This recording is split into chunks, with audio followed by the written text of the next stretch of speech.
నమస్కారం, city news కి స్వాగతం. ఈనాటి వార్త విశేషాలు. భగవాన్ శ్రీ సత్యసాయి బాబాను ఆదర్శంగా తీసుకుని ప్రతి వ్యక్తి సమాజంలో సేవ చేయాలని జిల్లా జాయింట్ కలెక్టర్ భావన పేర్కొన్నారు. భగవాన్ శ్రీ సత్యసాయి బాబా శత జయంతి వేడుకలను రాష్ట్ర ప్రభుత్వం అధికారికంగా నిర్వహించాలన్న ఆదేశాల మేరకు ఆదివారం బాపట్ల పట్టణంలోని భీమవారి వీధి నందు ఉన్న సాయిబాబా ఆలయంలో జిల్లా యంత్రాంగం మరియు భగవాన్ శ్రీ సత్యసాయి సేవా సంఘం ఆధ్వర్యంలో నిర్వహించిన వేడుకలలో జాయింట్ కలెక్టర్ ముఖ్య అతిథిగా పాల్గొన్నారు. ఈ సందర్భంగా జాయింట్ కలెక్టర్ మాట్లాడుతూ భగవాన్ శ్రీ సత్యసాయి బాబాను ఆదర్శంగా తీసుకుని సమాజంలోని ప్రతి వ్యక్తి సేవా కార్యక్రమాలు చేయాలన్నారు. భగవాన్ శ్రీ సత్యసాయి బాబా శత జయంతి వేడుకలలో పాల్గొనడం చాలా సంతోషంగా ఉందన్నారు. బాబా ఆధ్యాత్మిక బోధనలు మరియు మానవత సేవలకు ప్రసిద్ది చెందారని, చిన్నతనంలోనే తన ఆధ్యాత్మిక మిషన్ ను ప్రకటించి సత్యం, ధర్మం, శాంతి, ప్రేమ, సేవ అనే సూత్రాల ద్వారా మానవాళిని ఆధ్యాత్మికంగా పునరుజ్జింపజేయాలనే సంకల్పంతో విశ్వవ్యాప్తంగా తన బోధనలు సేవలు చేయడం జరిగిందని తెలిపారు.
ओम नक्षम्या रावणी महे गातुम यज्ञाय गातुम यज्ञपति वैदेही स्वस्त्रः स्वाहा स्वस्तिर्मानुषेभ्यः ऊर्ध्वं जगातु वेशयं शन्नो अस्मदे उदये सञ्जुतिष्पतिः ओम शांति शांति शांति।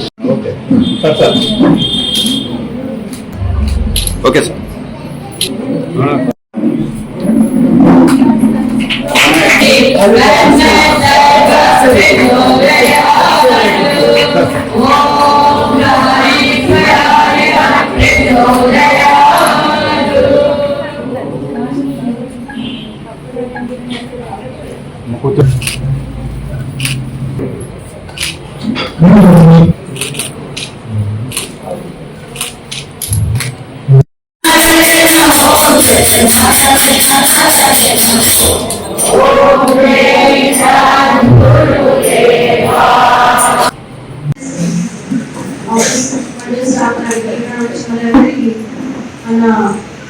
ఎండోమెంట్స్ నుంచి వచ్చిన వాళ్ళకి అందరికీ నమస్కారం. ఈ రోజు రావడానికి నాకు చాలా సంతోషం. మనం ఈరోజు భగవాన్ శ్రీ సత్యసాయి బాబాని సెంటినరీ సెలబ్రేషన్స్ చేయడం జరుగుతుంది. ఇది ఒక స్టేట్ వైడ్ ప్రోగ్రామ్, పుట్టపర్తి చాలా పెద్ద ప్రోగ్రామ్ పెట్టడం జరుగుతుంది. భగవాన్ శ్రీ సత్యసాయి బాబా గురించి అందరికీ తెలుసు, ఇప్పుడు కూడా మీ అందరికీ చెప్పడం జరుగుతుంది. అందులో నాకు ఒకటి విషయం అందరికీ తెలియజేయాలి.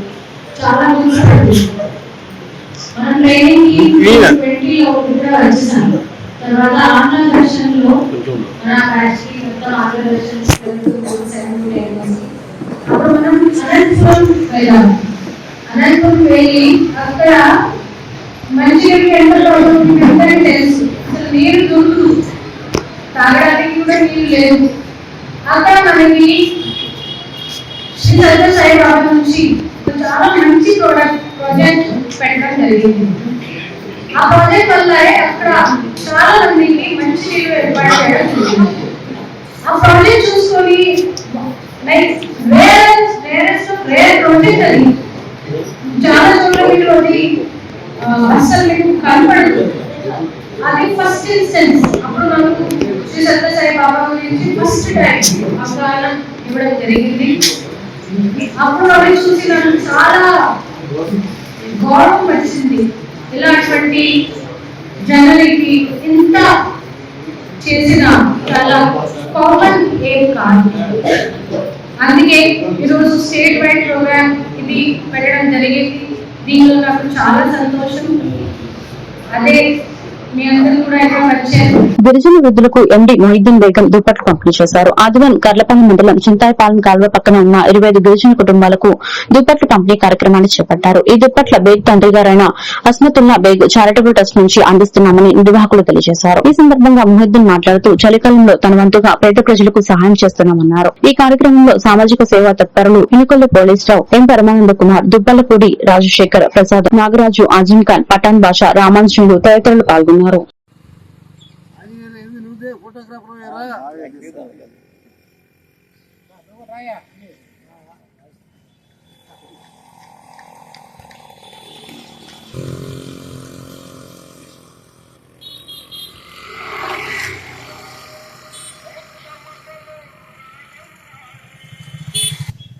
ఎండి మొహిద్దీన్ గారి సహకారంతో కర్లపాలెం మండలం చింతాపాలెం శివారును ఉన్న మరి కాలువ పక్కన ఉన్న గిరిజన వృద్ధులకి చలికాలము తన వంతు తానుగా మరి మొహిద్దీన్ బేగ్ గారు దుప్పట్లు పంపిణీ చేశారు. దాదాపు ఒక 25 కుటుంబాలకి దుప్పట్లు పంపిణీ చేశారు. మరి కార్యక్రమంలో గ్రామ తరపు నుంచి దప్పుడు రాజశేఖర్ గారు మరి పిన్నారు. వారి సమక్షంలో ఈ నిరుపేదలకి గుర్తుపెట్టుకొని మరి మొహిద్దీన్ గారు సమయోచితమైన సహాయాన్ని అనగా చలికాలం ఏదైతే ఉపయోగపడుతుందో అలాంటి సహాయాన్ని అందించారు.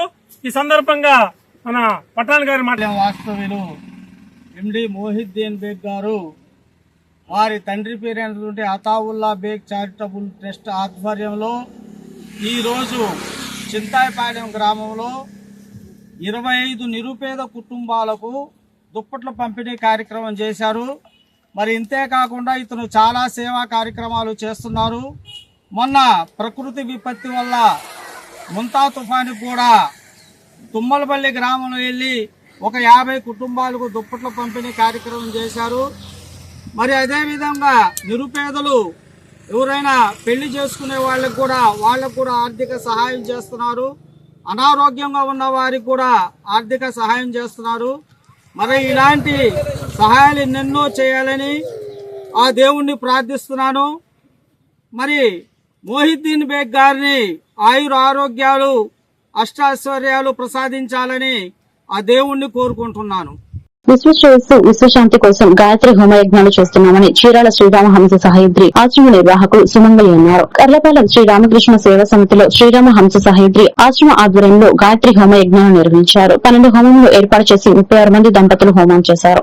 ఈ సందర్భంగా సుమంగళి మాట్లాడారు. ఈ కార్యక్రమంలో సమితి అధ్యక్షులు తిమ్మరాజు వెంకట సుబ్బారావు, పెనుమత్స బాపిరాజు, పార్వతమ్మ, తవ్వాస్వామి సత్యవతి, పెదమల్లి ఉదయ చంద్రరావు, సుజాత, ఉప్పి నరసింహారావు, రాజలక్ష్మి, గాదే కోటేశ్వరరావు, రాజలక్ష్మి, తునిగుంట్ల వెంకట సుబ్బారావు, లలితబాబు, రామ్మోహన్ రావు, నీరజ, మణి, ప్రసన్న తదితరులు పాల్గొన్నారు. కూడా ఇక్కడ మనం కలశ పూజనం చేస్తున్నామంటే 33 కోట్ల దేవతల్ని కలశ రూపంలో స్థాపన చేస్తున్నాం. వాళ్ళందరికీ మీరు చేతులు నమస్కారం ముద్దుగా పెట్టుకొని ఆ దేవతల యొక్క అనుగ్రహం మీకు సాగు చేసుకోండి.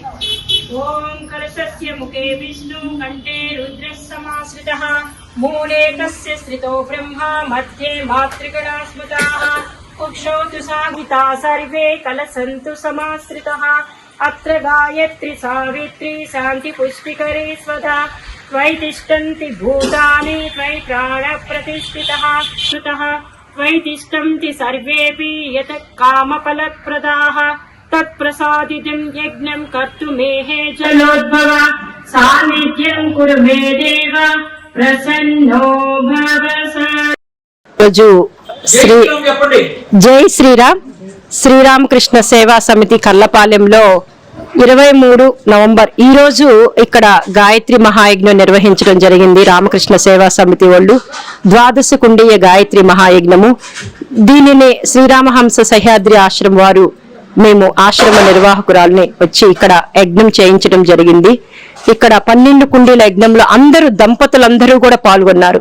ఇప్పుడు ఎందుకంటే ఇక్కడ యజ్ఞం చేయించడం జరిగిందంటే ప్రస్తుతం పరిస్థితులను దృష్టిలో పెట్టుకొని విశ్వ కళ్యాణార్థం కోసం అలాగే విశ్వశాంతి కోసం చేయటం జరిగింది. 2020 జనవరి 26 వరకు ఒక విశేషమైన సమయం నడుస్తూ ఉంది. పరంపూజ్య గురుదేవులు వేదమూర్తి తపోనిష్ట యుగద్రష్ట పండిత శ్రీరామ్ శర్మ ఆచార్య గారు శాంతికుంజ్ హరిద్వార్ గాయత్రి తీర్థలో 1926లో అఖండ దీపాన్ని వెలిగించారు. అది పరమ గురువులు ఋషుల యొక్క ప్రణాళిక మేరకు వారు అఖండ దీపం వెలిగించి వారు గురువు యొక్క సర్వేశ్వరానంద గురువు యొక్క ఆజ్ఞ కోసం వెలిగించి లోక కళ్యాణార్థం సాధన చేశారు. వారు సాధన చేసి 1926 నుంచి అలాగే 2026కి 100 సంవత్సరాలు పూర్తయింది. అలాగే మాతా భగవతీదేవి శర్మ ఆమె యొక్క జన్మ శతాబ్ది సందర్భంగా ఈ సంవత్సరం అంతా కూడా విశేష వేడుకలు జరుగుతూ ఉన్నాయి.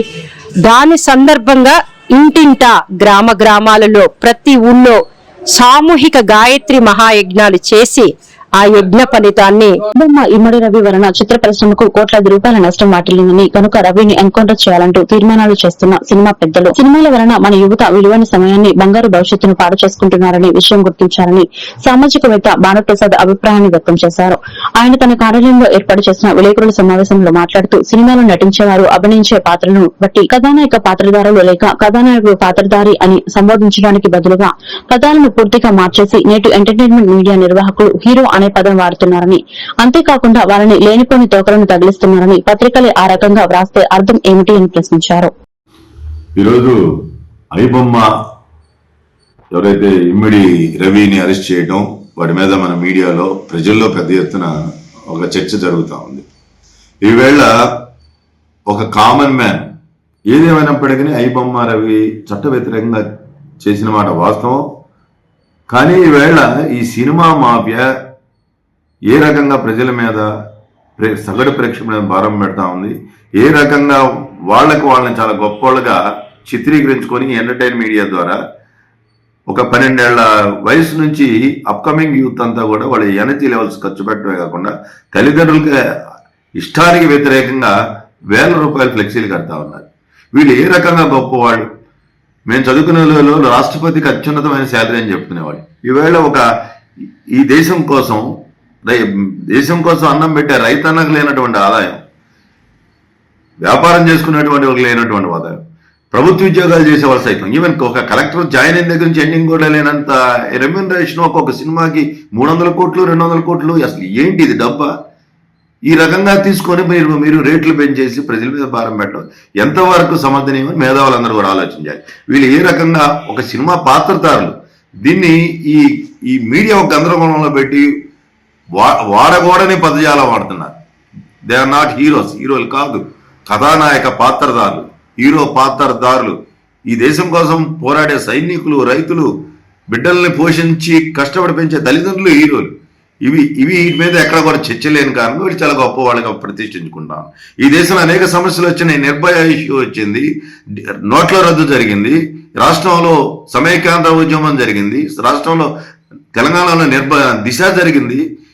ఈవేళ కర్నూలు బస్సు దహనం ఇన్ని జరుగుతున్నా ఏ ఒక్కదానికి కూడా ఒక బాధ్యతాయుతమైన పౌరులు కూడా స్పందించట్లేదు. They are not at all heroes. ఈ విషయాన్ని గ్రహించాలని వేలికి ఫ్లెక్సీలేసి అవి తెల్లాదులు కడుతుంటారు. అక్కడంతా మూత్ర విసర్జన చేసే ప్రాంతంలో సినిమా ఉక్కు మనిషి సర్దార్ వల్లభాయ్ పటేల్ 150వ జయంతి సందర్భంగా చిలుకలూరుపేట పట్టణంలోని నర్సరావుపేట సెంటర్ నందు సర్దార్ వల్లభాయ్ పటేల్ కాంస్య విగ్రహ నిర్మాణ శంకుస్థాపనకి స్థానిక శాసనసభ్యులు మాజీ మంత్రి ప్రత్తిపాటి పుల్లారావు, చిలుకలూరుపేట నియోజకవర్గ జనసేన పార్టీ సమన్వయకర్త తోటరాజు రమేష్, ఆంధ్రప్రదేశ్ రాష్ట్ర బీజేపీ ప్రధాన కార్యదర్శి నాగోతు రమేష్ నాయుడు, పల్నాడు జిల్లా బీజేపీ అధ్యక్షుడు ఏలూరు శశికుమార్ మరియు కూటమి నాయకులు ప్రజల మధ్య కోలాహలంగా భూమి పూజ కార్యక్రమం నిర్వహించారు. అనంతరం పక్కనే ఉన్న భారత మాజీ ప్రధాని భారతరత్న అటల్ బిహారీ వాజ్పేయి కాంస్య విగ్రహానికి పూలమాలలు వేసి ఘనంగా నివాళులర్పించారు.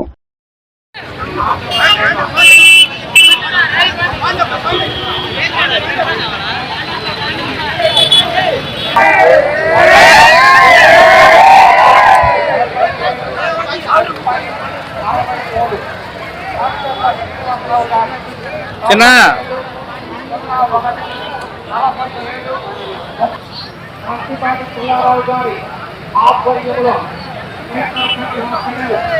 జిల్లా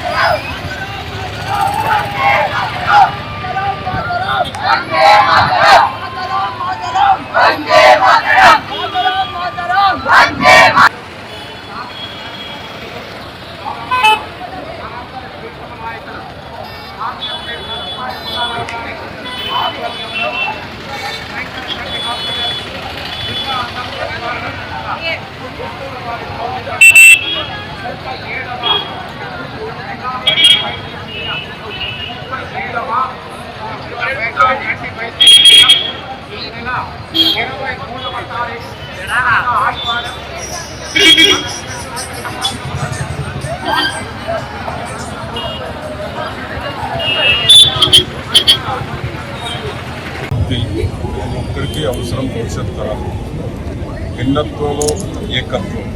ఈ దేశాన్ని ఒక తాటి మీద తీసుకొచ్చినటువంటి మహనీయుడు సర్దార్ వల్లభాయ్ పటేల్.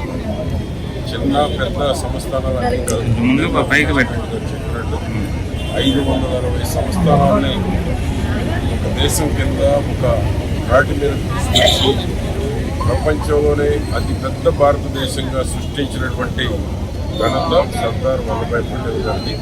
అటువంటి మహనీయునికి తిరుమలపేట విగ్రహాన్ని ఏర్పాటు చేయడం అనేటువంటిది ఈరోజు గతంలో ఎవరైతే దేశం కోసం, ప్రజల కోసం, భవిష్యత్తు కోసం మంచి ఆలోచన చేశారో అటువంటి మహనీయుని ఎప్పటికీ మనం స్మరించుకుంటూ వారిని మన హృదయాల్లో చెరగని ముద్రతో ఎప్పటికీ వారి ఆలోచనని ముందుకు తీసుకెళ్లేటువంటి విధంగా ఒక్కరు ఆలోచన చేయాలని 150 జయంతి సందర్భంగా వారికి నివాళులు అర్పిస్తూ వారి విగ్రహానికి తెలుగుదేశం, జనసేన, బీజేపీ కూటమి నాయకత్వంలో విగ్రహాన్ని ఏర్పాటు చేయడం జరుగుతూ ఉంది.